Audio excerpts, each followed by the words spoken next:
6:03. We will get started. So good morning, good night, good evening, everybody. Welcome to our event with our mentor, Brian Lin. He is one of the mentor's super active design buddies as well. And we're doing an event about self-awareness as the most important skill in design. And who I am is I'm Grace. I founded Design Buddies back in April. And if you guys are new to Design Buddies is a really large design community.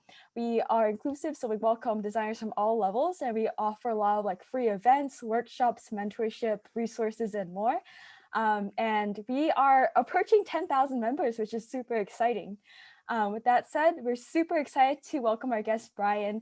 Brian has been practicing design for over 20 years, is currently the director of design at theyre, where he builds cross-functional design teams, develops sustainable processes, and promotes design thinking upwards and sideways. Prior to that, he's done work for some of the biggest brands in the world, such as Nike, BMW, Cadbury, Nikon, Disney, and more, before shifting over to startups in gaming, finance, health, and wellness. And so welcome. So I'll let Brian start his presentation. Awesome. And make sure to connect with Brian as well. And for logistics, we have our networking sheet and photos at the end. And yeah, let's let Brian take it away. Cool. Thanks so much, Grace. I appreciate that. And thank you everybody for coming, especially to my East Coast folks out there. I appreciate you coming out at 9 p.m. Just full disclosure, I have a glass of scotch here. I'll tell you the story I told Grace at the beginning of this, at the end of this. So I do appreciate everybody coming out. Just getting started real quick, self-awareness, the most important design skill. It is something that is very near and dear to my heart as a topic, as something to practice, as a way of life, really. And the importance of it can't be understated. This presentation will serve more as a primer, more than anything else, for many of you. If I were to talk about self-awareness, we'd be here for about 3 hours. So instead, I'm going to try to do this in about 20 minutes, let's say. Yeah, we'll talk a little bit more, and I'll answer a bunch of questions that'll come up, no doubt, about self-awareness and what this all means.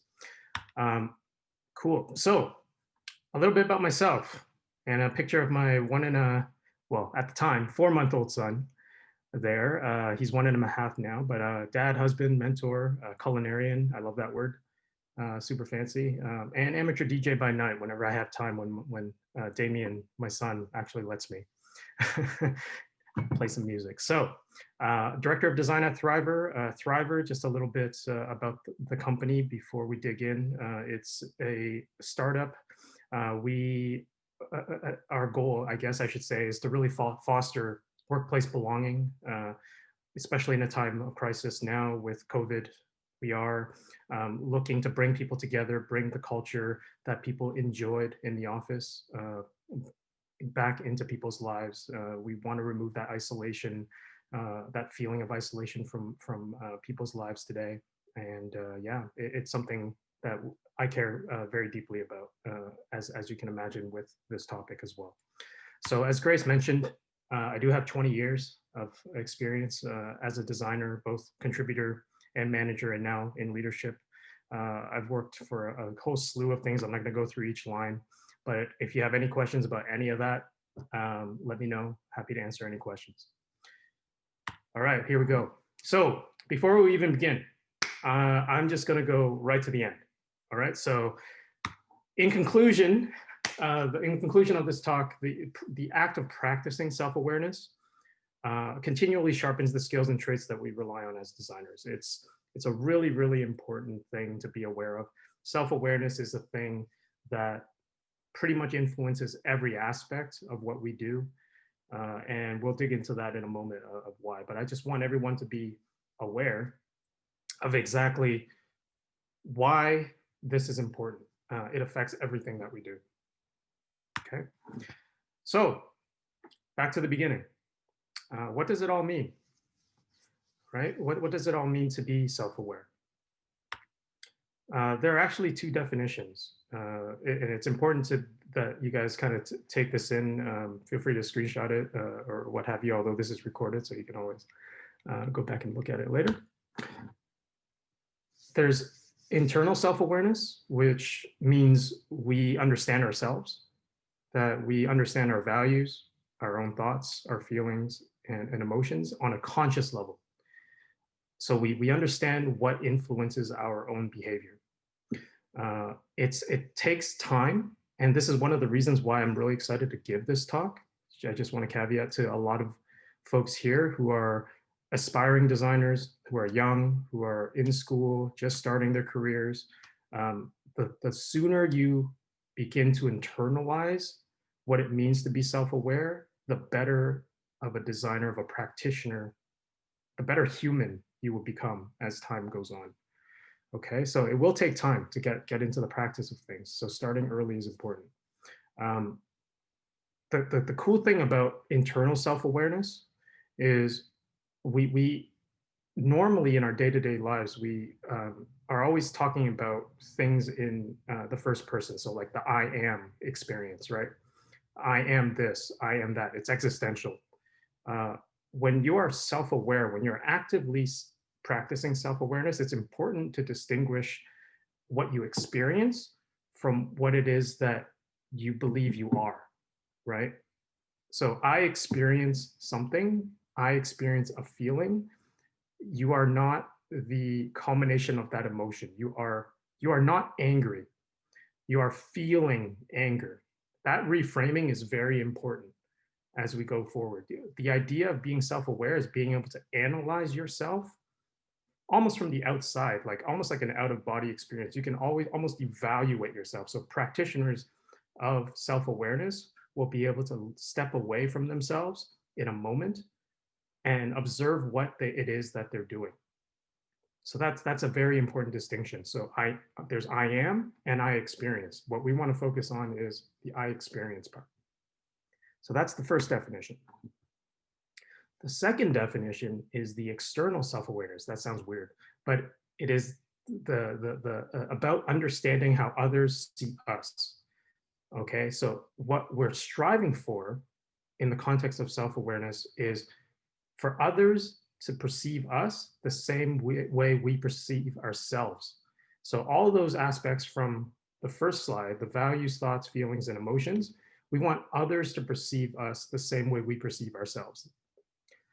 Okay, so most people have a working understanding of what it means to be internally self-aware, but most people don't have this other piece. This is as crucial as the first. Okay, and again, when I was first starting out in my career, when I thought I had to be the most badass designer out there to do everything, et cetera, et cetera, et cetera, I had zero of this, right? So having someone tell me like, these are the things I need to be aware of at this stage in my development would have been a blessing for me. So it wasn't awesome at it. It took many, many years. Just wanted to say that. So how does self-awareness then kind of influence all of those traits and characteristics I've talked about in the previous, in a couple of slides ago? These are some of the traits and skills, right, that you might recognize most of these. We talk about these traits and skills often as designers, right? When you're curious, curiosity is really at the corner, is a cornerstone, a keystone. Most of these are of being a good designer.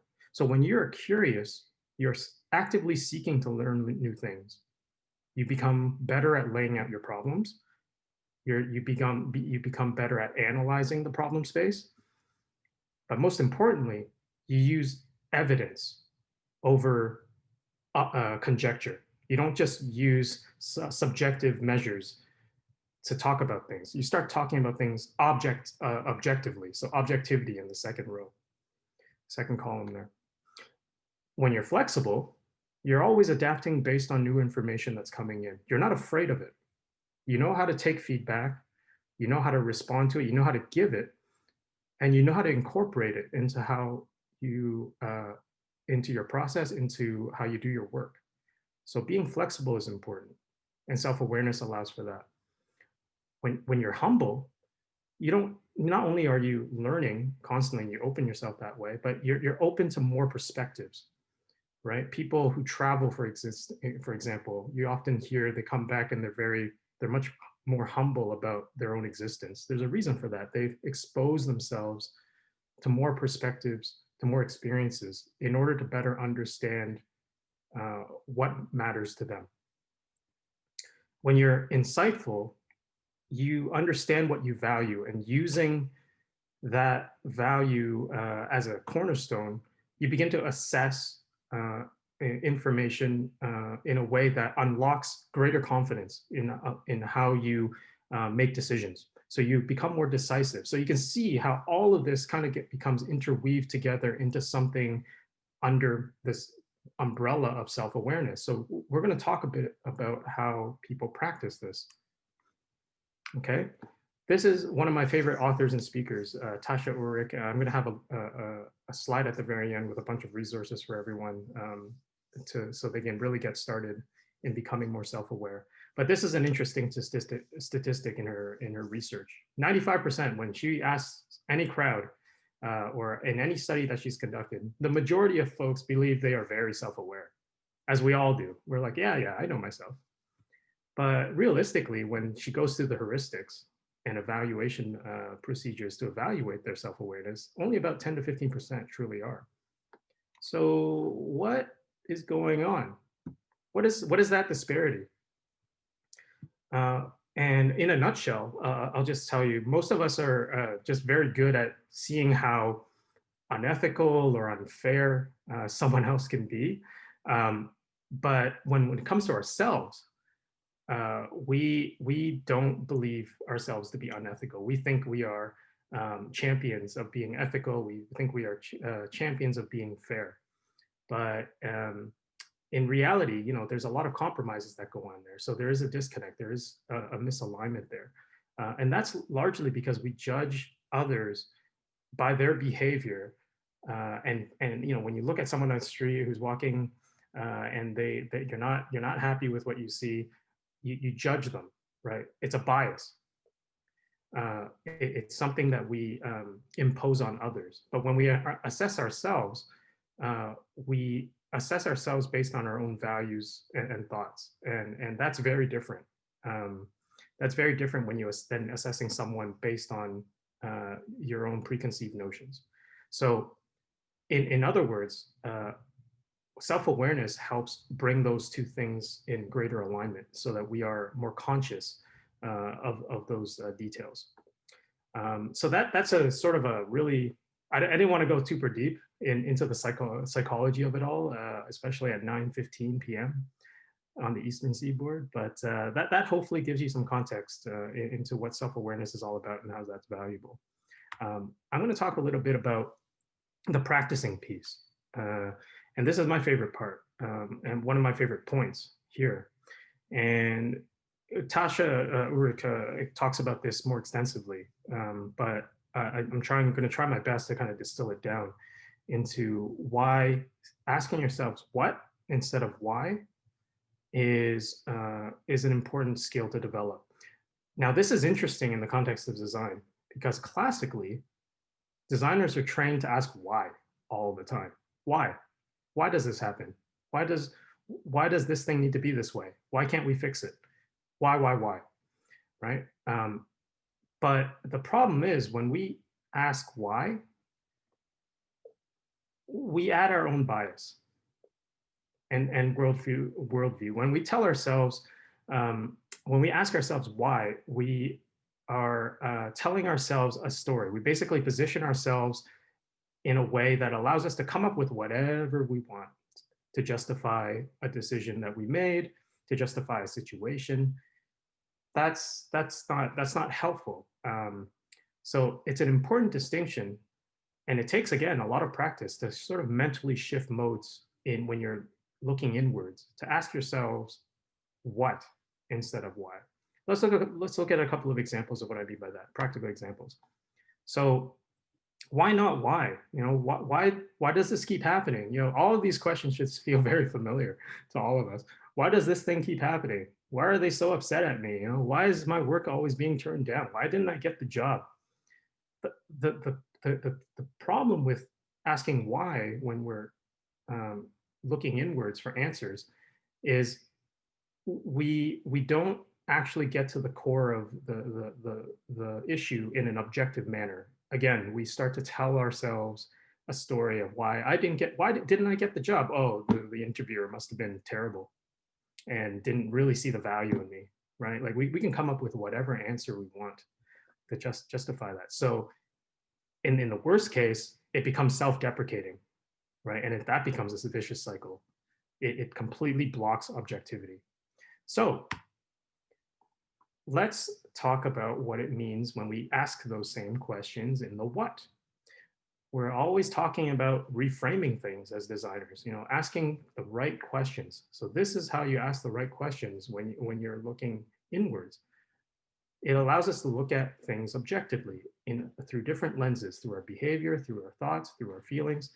We can start to cherry pick things that make sense to analyze and go deeper on.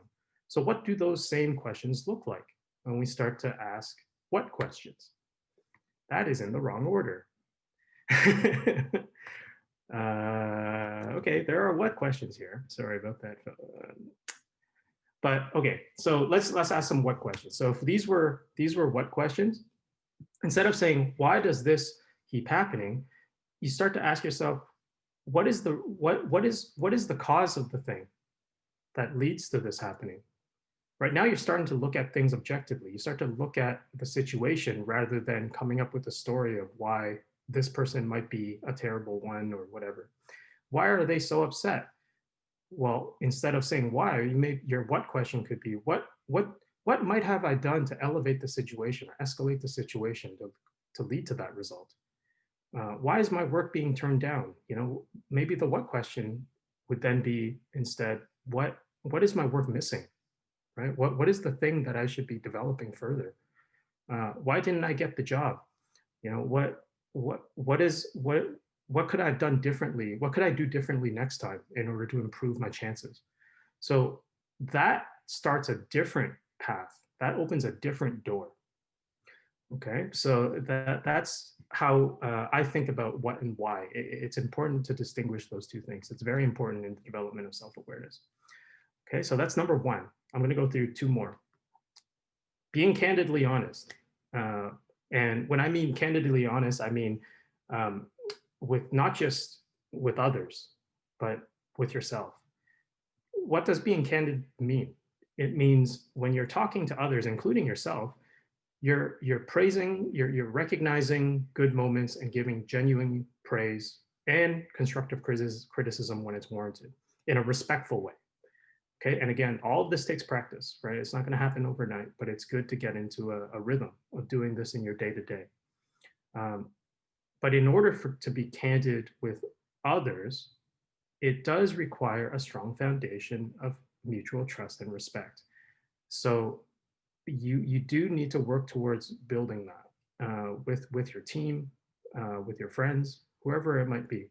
Because if you don't have a foundation of that mutual trust and you start to be candid with them, they may not take that so well. So framing things the right way, asking if you can be candid with them is a good start. You want them to be accepting of your feedback, accepting of your praise. If you want people to accept constructive criticism well, then you need to set the right example yourself by encouraging feedback from your team. And this helps with your own development of yourself. And one of the things that I'll tell you about a story from a long time ago, when I used to work in advertising for an agency called Saatchi and Saatchi, and one of the clients, I was maybe 2 years, 3 years into my tenure in design, and there was a Toyota recall. For those of you who might remember back in the day, when the brakes were faulty, there was something wrong there, and all the Corollas had to be recalled. And my art director at the time created an ad campaign, and some of the collateral had the Corolla.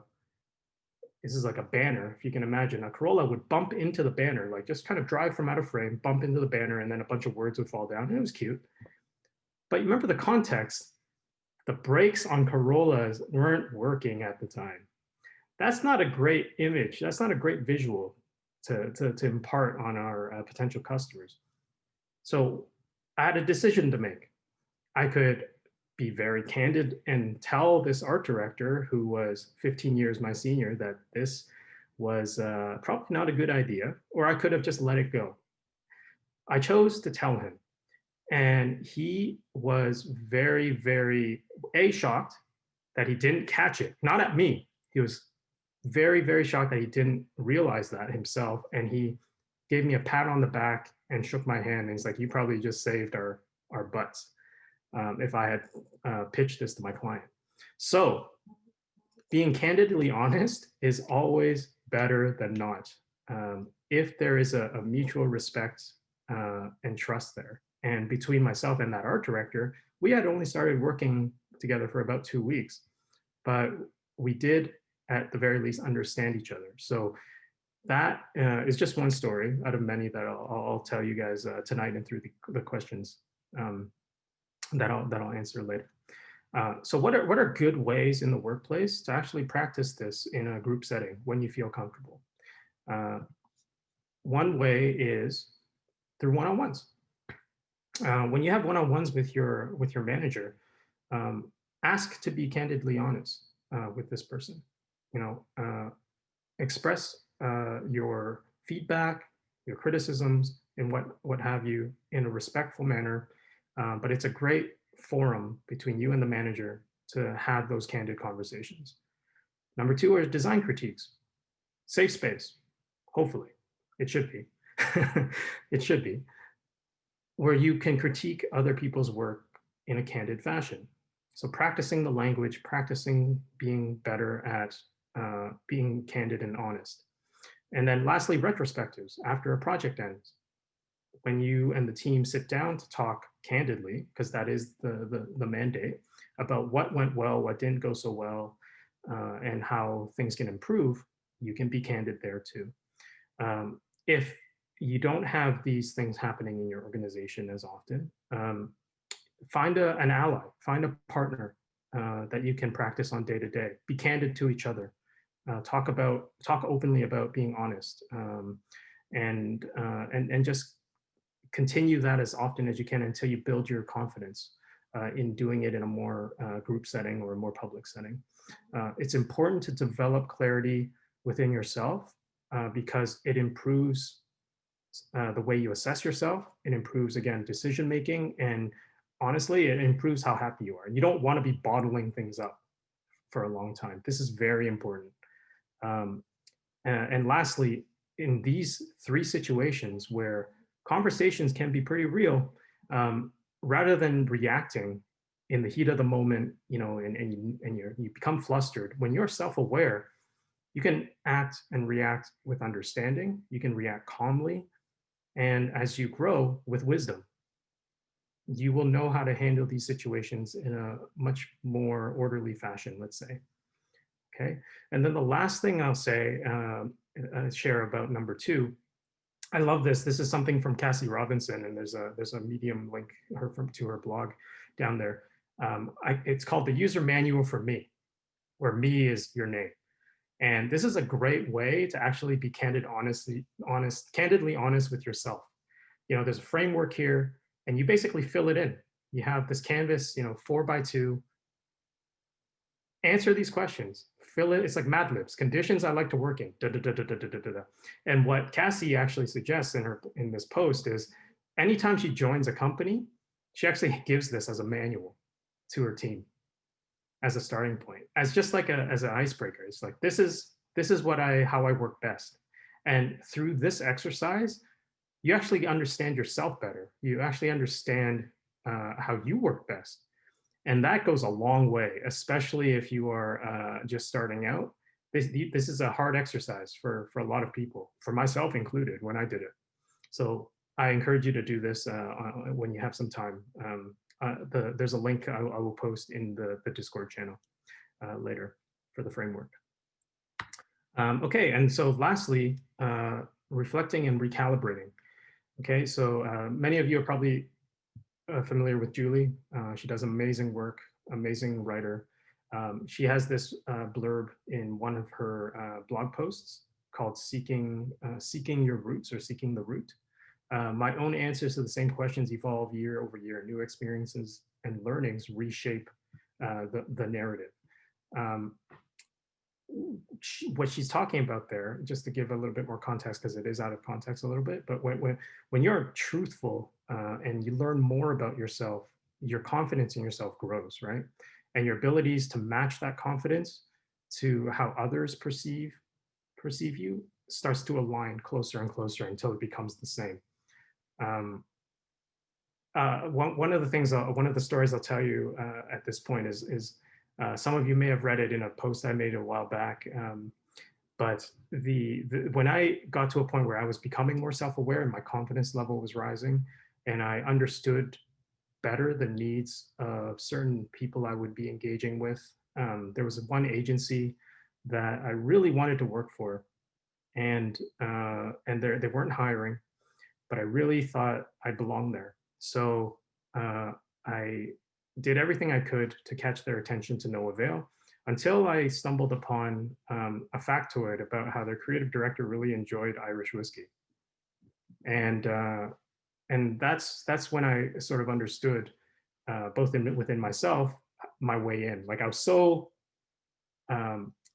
confident that this was going to work because we both shared this enjoyment of spirits. And so what I did was I went to the liquor store and I bought an Irish whiskey bottle, steamed off the label, and put my own on it, packaged it, pretended to be a shipping courier, and delivered the scotch or the whiskey to the receptionist at the agency, saying it was for the creative director. Had address label and everything, brown paper bag. It looked legit. And I got a call. From the creative director to come in. And long story short, I ended up getting the job, and we drank from that glass the same day, from the same bottle. So these types of things of being confident enough in your own abilities and your own talent stems from self-awareness. A lot of folks that are starting out may not have that conviction and may not have that confidence yet. That's okay. And I'm telling you, it's okay. It's totally fine.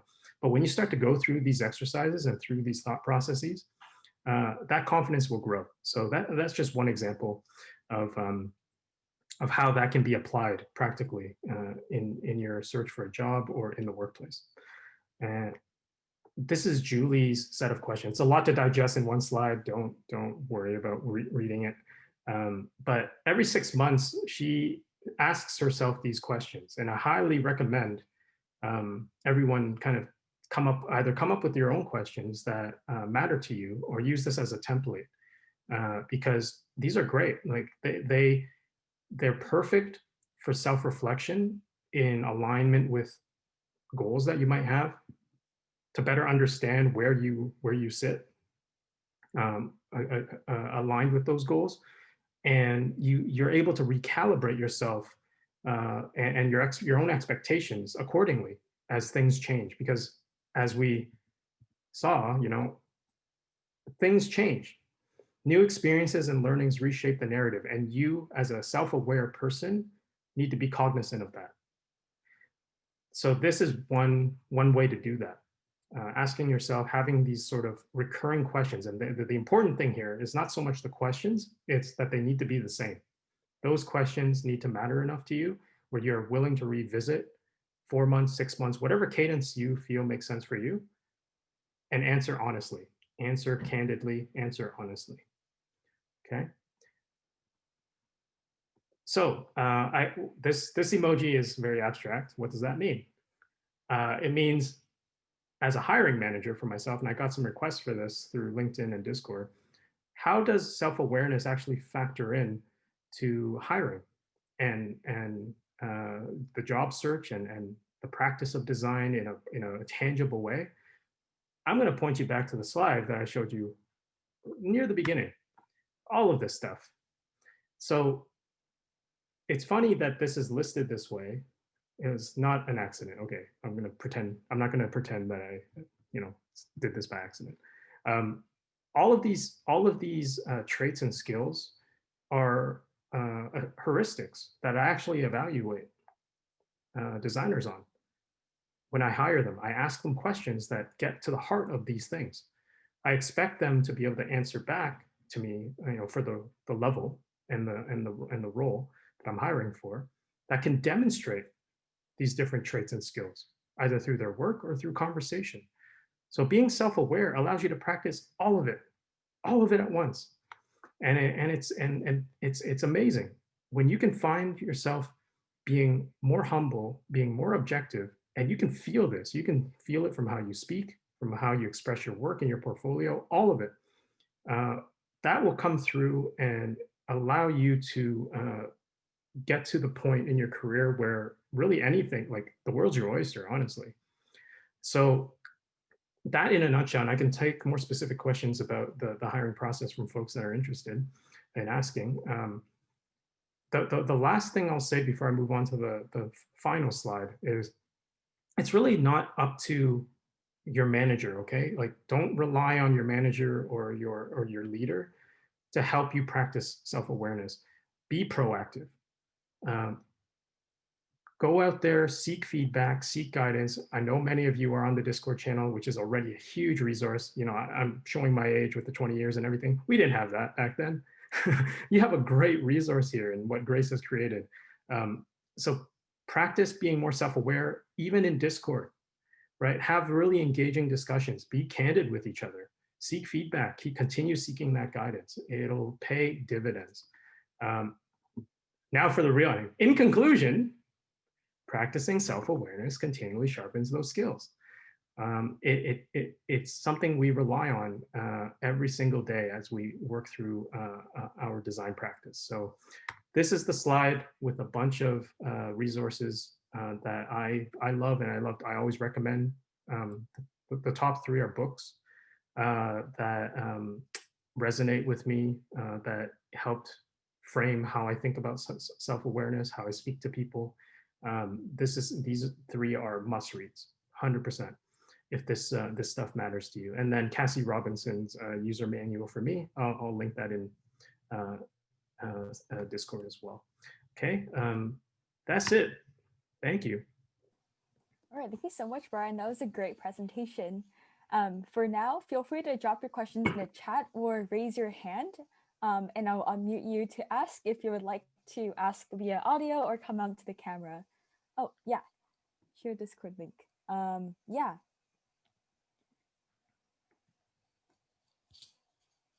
Yeah, let us know if you have any questions. Like we will unmute you and ask, and you can ask. If you have trouble finding the unmute button, just DM me on Zoom and I will unmute you.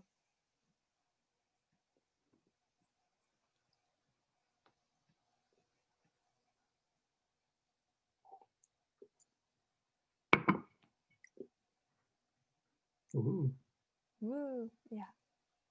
Yes, Carolyn, you can ask a question. Let me unmute you if you'd like. If you're more comfortable, you can ask in the chat, but let me just find your name and unmute. Hi, can everyone hear me? Yeah. Hi, Carolyn. Yeah, I tried to unmute myself, but it's just like which makes sense. Hi, Brian. Thanks for the great talk. That was really inspiring to listen to you. I have one question. So in the beginning of the presentation, there was a statistic that you said some people took this self-assessment, and then 95% of people thought that they had self-awareness, but turns out only 10% of those do. Do you have a link to the assessment? Because I'm curious to take it for myself. Oh, so it wasn't a like a heuristic or like a paper assessment. It was something that Tasha discovered through her interactions with people, like her live audience. Like she would ask people verbally, like who believes they are self-aware, like who believes themselves to be very self-aware, and almost everybody raised their hand. But when she actually got into the nitty gritty with these people as they went through the talk that she gave, or the format that she was the workshop that she was performing this at, most people didn't actually meet that bar. So I can certainly dig up the resource for you though, Carolyn, and I can post that. Definitely. Okay, that'd be great. Thank you so much. Yeah, no worries. Awesome. Cindy is next, and And then we can go to Carl afterwards. So Cindy, I'll unmute you. Hey, can you hear me? Yeah. Hi, Cindy. Oh, hi. Hi, Brian. So basically, I wanted to ask the question when you were kind of targeting the 9 traits of self-awareness, with the curiosity, insightfulness, and etc. And you said that like you use these traits to ask questions during like a hiring process, and I was Mhm. wondering like what are some examples of like questions that you would typically ask regarding to these?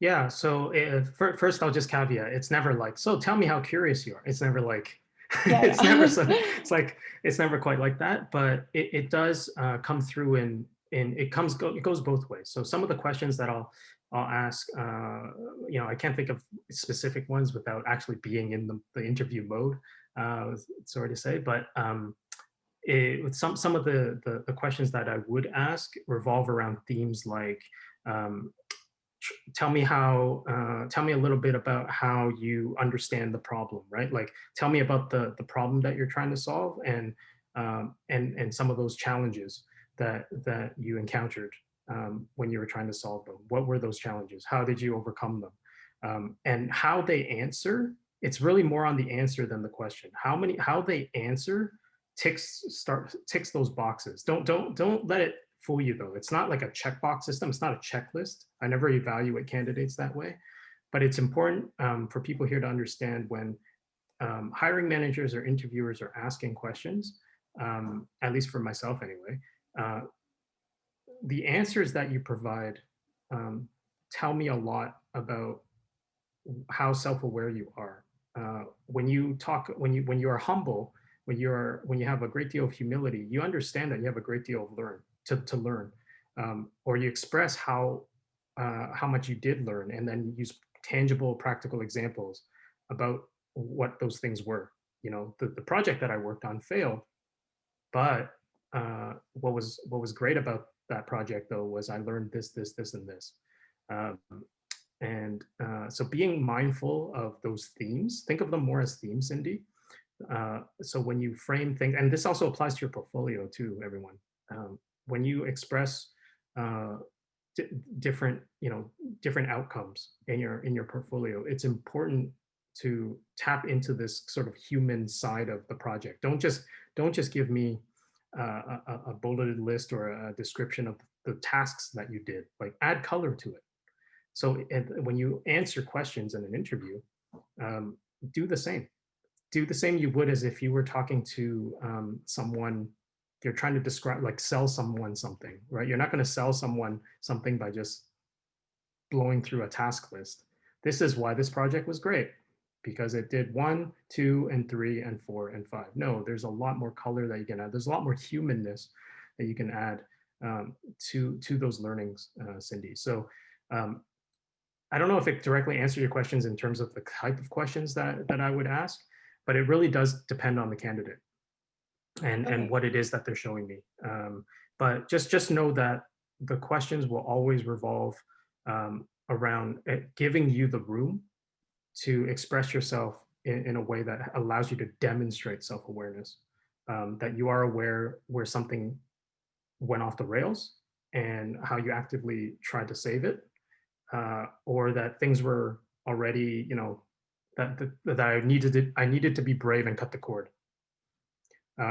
This is something that's worth telling your hiring manager about. All these things, anything that exemplifies your involvement is an important detail. Okay, thank you. Mhm. So we have Caro, Patricia, Chris, and Amira next. So I'll go in order of the questions submitted. So Caro asks, hey Brian, how can self-awareness be applied to the journey of a bootcamp student or a career transition who might not be able to apply many of these self-awareness soft skills due to lack of interaction with other people regular during their journey? Yeah, no, that's a great question. It's I think the thing I'll go back to one of the points I made earlier. In this day and age, when you have access to communities like Design Buddies, it's not difficult to be able to find other humans to practice these skills on. finding a partner or partners, a group, even better, to be able to practice these skills on is easier than ever. I wish I had that back in the day when I started back in 99, 2000. But I would say as long as you are seeking very actively to be able to practice these things with a community, that shouldn't be a hard thing to find. Like it's just with the internet these days, it's super easy. And the other thing I'll say about that is you don't necessarily need a group of people to practice being introspective with yourself, like looking inward and reflecting. Self-reflection is one of the most important things that one can do. So asking those questions at that cadence, like Julie's example in the slide, practicing that and being conscious of the answers that you're writing down, being very intentional about what it is that you do is the first step as well in becoming more self-aware. Cool, awesome. So we're going to Patricia questions next. So Patricia asks, do you have any tips to apply self-awareness to remote work where it's much more scarce in interfacing with teammates? Yes, that is tough. Applying it directly with your team can be a challenge, but I guess the question for you, Patricia, is do you do regular design critiques or review? Like there must be moments in the week where you do come together with your team to do these things as designers, even when you're just shooting the shit, so practicing candid honesty and again, as I answered the previous question, like being very mindful of what it is that you're doing yourself, like try to look at your own behaviors and asking those what questions instead of why is an important behavioral habit to get into. So more than anything, start with yourself and then blossom outward and bring that to other people. Awesome, thank you. So Chris's question is next. Chris asks, what tips do you have in managing expectations of your performance with self-awareness as it relates to imposter syndrome? Yes. So self-awareness is actually the cure, I would argue, the cure for imposter syndrome. So, okay, let's be real. Imposter syndrome is always going to be with us to some degree, but self-awareness is a thing that will help mitigate that tremendously. But as with anything that is worth doing, you have to stay on top of it. So being mindful of continually practicing. It is a practice in the same way you practice design. People sketch every day, people design every day, people do the daily UI challenges. All of these these practices are going to be important for you to develop along with self-awareness. So doing all of the things that I mentioned in the presentation of reflection, of being honest, not just with others, but with yourself, asking those what questions, those are the most basic things that you can do without necessarily other people and being involved right away. So I think at the very least, start with yourself and be honest about where you sit, and you'll surprise yourself. Actually, I think I know I was when I realized for myself, like a little short story. Like when I was younger, I was like super overconfident. Like I felt like everyone had to understand that I could do everything, right? Like I had to be, in the eyes of others, super great. When I stopped doing that, when I started to become more self-aware, that everything changed. My designs improved. I became much more customer-centric, user-centric. I began to open up to new perspectives. It wasn't just about me. My ego, the idea of self-awareness is to mitigate your ego, to push it down and leave it at the door, honestly, because it doesn't help anybody. Yeah, I can definitely relate. I was definitely overconfident when I was younger as well. And yeah, so we have Amira. I will unmute and ask, and Amira, and then Deirdre after. So Amira? Hello. Hi, Amir. Hello, Ren, Grace. Thank you for that wonderful talk. I would like to ask, what tips would you give for fresh graduates to apply self-awareness? Because I'm currently looking for a full-time job, Mm, and I graduated from a software engineer course, but I wanted to shift into a UX role. So, mhm. what tips would you give for fresh graduates like us? Yeah, for someone who is transitioning, thinking of transitioning or going through boot camp or things of that nature, I would say it ties back to what you care about, like the values that you have instilled in you. So being very honest with yourself about, ask yourself why. Like I know I said ask yourself what, but in this case, why is it that you want to transition? Like go as deep as you can um, into that question. Like if you started as a software engineer, what is it about UX design in general that makes you want to switch over? Because that's obviously not an easy journey, right? I'm not gonna BS you. Like transitioning from one field to another is always difficult. Yes. So what makes that worthwhile to you? What do you value? What are some of those um, what are some of the challenges that you can expect to encounter based on conversations or what you've read? Are you willing to take up those challenges? How far are you willing to go? Are you willing to see it to the end? Like there's a lot of questions you can ask yourself in preparation for that, and again being honest with yourself and to understand whether that journey makes sense for you or not is the most important thing you can do before you take your first step. Right. So I would take a look at the landscape, take a look at, but most importantly, take a deep look into yourself and what it is that drives you to want to transition. All right. Thank you, Yeah, my pleasure. Brian. Awesome. So Deirdre's next, and we have room for a few more questions at the end. We will take a group photo. We'll do a group wave for our Instagram story. So make sure to stay for that as well. So Deirdre. Hi, Brian. Oh, hi Deirdre, how are you? Good.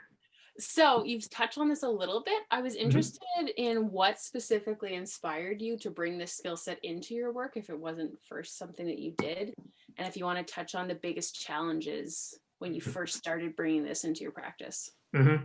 Yeah, I think the most selfish way to answer that is, I wanted to improve. Like, I encountered the theme in a TED talk. I think Tasha was the one who gave it. She was my first exposure to this notion of self-awareness and what that actually means, and inspired me to dig deeper. And it made me realize like this is huge. Like this is something that it's not to say I'm missing it, but I never could put my finger on exactly what what drove a lot of the decisions or behaviors and things like that that we care about as practitioners of this craft. And self-awareness as an umbrella term and how it facilitates the development of all these other traits and skills was like an aha moment for me. I'm like, I need to learn more. Like this is going to change everything. And that got me really excited. So that was the main thing. And then I started to read a lot and talk to other people about it to see if they were aware of it. And yeah, and sure enough, a lot of folks were into it as well, or at least started their own journeys in becoming more self-aware. So good timing, I guess. In terms of the biggest challenge, when I first started applying it, it was getting out of my own shell, like being, when you're doing it yourself, and this is something, it's a great question. When you're doing it yourself, you can be very honest with yourself because you're not hurting anybody. You're not changing how people perceive you. But when you start to apply it with other people in the public forum or in the workplace, yeah, that starts to that starts to become a little nerve wracking. So getting out of my own way in figuring out how to approach people or how to approach situations in a candid way, in a more self-aware way, was the biggest challenge. And for everyone that's still here, the thing that I found to work the best actually is the simplest, is to be like, literally is to be like, Deirdre, can I be candid with you? And like that's it. And then you set the mindset for the person and be like, okay, brace yourself, right? And then you just be respectfully honest with that person, and people like thought that was great. Like, everyone was really helpful. Yeah. Thank you. You're welcome. Cool. So C has another question. I'll unmute you to ask, and we probably have room for one or two more questions afterwards before we take our group photo. Just find you on the list. Cool. Hi, Brian. Thank you for all your insights this evening. So my question is, does trying to be more self-aware ever lead to like overthinking? Oh yeah, that's definitely a caveat. That's a trap. Yeah, that's definitely a trap you need to be aware of. I'm glad you asked it. Overthinking is a symptom of being, well, trying too hard, I guess. Like it's a symptom of not being honest with yourself. Honestly, like it sounds a little cliche, but if you are really honest about with yourself, it won't lead to overthinking because it'll just stop, like full stop. If you're honest, like you don't need to think anymore because you realize, okay, yeah, that was a terrible thing that just happened, or that was a great thing that just happened, and then you don't think about it anymore, at least not in that way. In terms of coming up with a solution, I guess, to the thing that you might have, you might not feel so great about that you just encountered. I would say there's less of that. I think when you become more used to thinking in a more self-aware way, you start to overthink things less and less and less and less. Like, you understand what works. You start to understand yourself and what your own limits are. One thing I didn't touch on in this, I had a slide for it at one point, but I ended up not including it, is self-care. Self-awareness informs a great deal of self-care for yourself. You know your own limits. You know what you know what shit you're willing to take. And we all need to at some point. Like, it's just compromise and working with people. But at the end of the day, you know where your limits are. If you're self-aware, you know what you're willing to where you're willing to stop. Yeah. Awesome. So we're gonna do our last question before our photo. So I'm gonna unmute Chris. Hey, Brian, can you hear me? Hi, Chris. Yeah. Thank you so much for speaking. I just have this one question, just adding on to what you touched upon earlier. I'm kind of interested to see how you've applied this, in the sense that how have you dealt with others in the workplace when they're not able to apply the same level of self-awareness, and this might be able to kind of cause some shifts in just mindset or just not working effectively? Yeah, no, that's a good question. I mean, patience is key, plain and simple. It's okay. We're obviously all going to be at different stages in our journey of being self-aware. Some may not even be practicing it actively, which is fine too. There's no rule here, but it is important to be patient and to not feel like you're trying to you're not trying to force people to be more self-aware. It's like, you need to be more self-aware. Get on my level. No, you don't want like, that's not how this works. No, but being patient and just honestly helping them along your journey. Like, that's not really the right way to put it either. It's more like, if you're having a conversation with them and there's a conflict, reacting to it, going back to an earlier point, reacting to it with understanding and calmness and with wisdom is going to be far more like, they're going to see the merit of what it, and they're going to wonder, like, how did you do that? Like, how did you react in such a calm fashion? They may inquire further, but at the very least, the situation will have been diffused and you will both leave with a much more positive outlook. So it's more about the result that you're after, more so than trying to evangelize self-awareness to the other person, right? Like, you're not trying to like be like, okay, get on the same wavelength. It's okay. They'll discover themselves at some point, hopefully, in their own journey, in their own way. But at the end of the day, you can only do what you do best, and you can only look after you. So, do your best to help others, but it's not about being preachy about it. It's just yeah, it's just helping them get to a good resolution together, whether it's a group or one-on-one. Awesome. Thank you so much. Yeah, my pleasure. Awesome. Thanks, everybody. We'll take a group photo right now. So I'll give you a few moments to turn on your